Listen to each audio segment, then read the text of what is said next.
मुजफ्फरपुर में खड़े हैं? अभी खड़े मुजफ्फरपुर में सर, उतर गए हैं, नीचे वैशाली है। या जहाँ हम खड़े हैं वैशाली हुआ ना। हाँ। और ये जो है ये पीपल का वृक्ष जो दिखाई पीपल का है, ये मुजफ्फरपुर हो गया और हम वैशाली में खड़े हैं। जी। और इस नारायणी नदी के आधा भाग से छपरा पड़ता है, ये छपरा जिला पड़ता है। जी जी। मतलब कि यहाँ से यूपी बॉर्डर भी बहुत नजदीक होगा। जी जी जी, वो लगभग यहाँ से 50 किलोमीटर की दूरी पर है। मुजफ्फरपुर जिला में हम मुजफ्फरपुर में आ गए, नीचे वैशाली में खड़े थे और नारायणी नदी के बीच में छपरा जिला का स्थान वहाँ से शुरू होता है। राम के बारे में बताया जाता है, इसी मार्ग से गए थे, यहीं से उतरे हैं, यहीं से भगवान राम उतरे थे। और यहाँ से फिर कहाँ गए थे? खहड़ा जगह का नाम है, खहड़ा जी खहड़ा, वहीं पर भगवान उतरे थे। और उसके बाद जब भगवान यहाँ उतरे थे फिर कहाँ गए थे? वापसी में अयोध्या के लिए गए जी।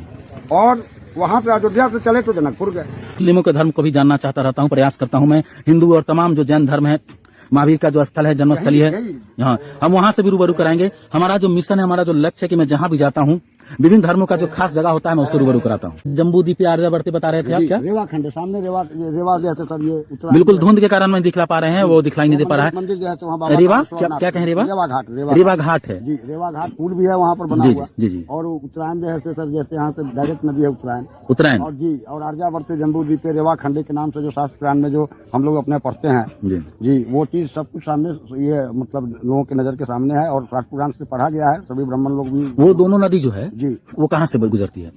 ये सर यहाँ से वाल्मीकि नगर से सर जैसे आकर के और जाकर के कुन्हारा में जाके संगम बनता है। तीनों संगम बनता है। और ये जो पथ है, जैसे हम आगे पूछेंगे आपको ये पथ कहाँ जाती है, लेकिन ये त्रिमुहान, बिल्कुल हम त्रिमुहान में है। मतलब कि इस नदी के बीच में अगर हम जाएंगे, ये नारायणी नदी है। बिल्कुल धुंध के कारण ये हम स्पष्ट नहीं दिखला पा रहे हैं, लेकिन ये नारायणी नदी है। जो पानी आप देख रहे हैं बिल्कुल धुंध है।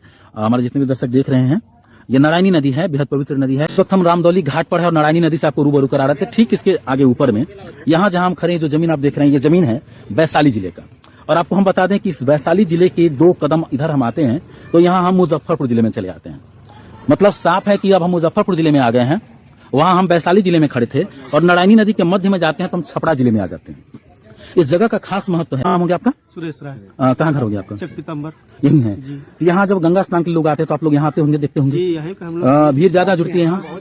मतलब साफ है कि भगवान राम से जुड़ी हुई जगह है और बेहद पवित्र नदी है। आगे ठहरा जगह है, भगवान राम वहाँ ठहरे थे, यहाँ से जनकपुर गए थे और फिर अयोध्या लौटे थे। रामदौली नाम पड़ा उनका, यहाँ पर पिछले दिनों हमने एक पोस्ट दिखलाया था आप लोगों को कि भगवान के जन्म से पहले भगवान की तकदीर को लिख डाला था। वह कौन था? वो सीतामढ़ी जिले के निवासी थे, श्रवण कुमार के पिता थे, जिनके श्राप के बाद इस सारी कहानी घटी गई थी और राम के जन्म से पहले उनकी तकदीर लिखी गई थी। यहाँ भी राम है और यहाँ राम आए थे और ये जगह कितना पवित्र हो सकता है, इस जगह से हम आपको रूबरू करा रहे हैं। इस वक्त हम त्रिमुहान जगह पर है। मतलब साफ है कि हम खड़े हैं तो वैशाली में, हम बैक आ जाए तो मुजफ्फरपुर में और आगे नारायणी नदी के बीच में छपरा जिला पड़ता है। विभिन्न धर्मों के बारे में हम रूबरू कराते रहेंगे। हमारा जो खासकर इस वक्त हमारा जो हिंदू धर्म का ये बहुत ही महत्वपूर्ण जगह है, नारायणी नदी है और आगे जम्बू द्वीप आर्यावर्त जो, और ये नारायणी नदी 3 नदी है। रेवा खंडे यहाँ से 3 किलोमीटर की दूरी पर, 3 किलोमीटर नीचे के मार्ग से 1 किलोमीटर और ये बांध के मार्ग से 3 किलोमीटर। बेहद महत्वपूर्ण जगह है और हम आपको इस जगह से रूबरू कराना चाह रहे थे। आगे जैसे ही हम बढ़ेंगे हम उन जगह से भी आपको रूबरू कराएंगे। अब आ रहा है मुजफ्फरपुर जिला में। हम मुजफ्फरपुर में आ गए, नीचे वैशाली में खड़े थे और नारायणी नदी के बीच में छपरा जिला का स्थान वहां से शुरू होता है।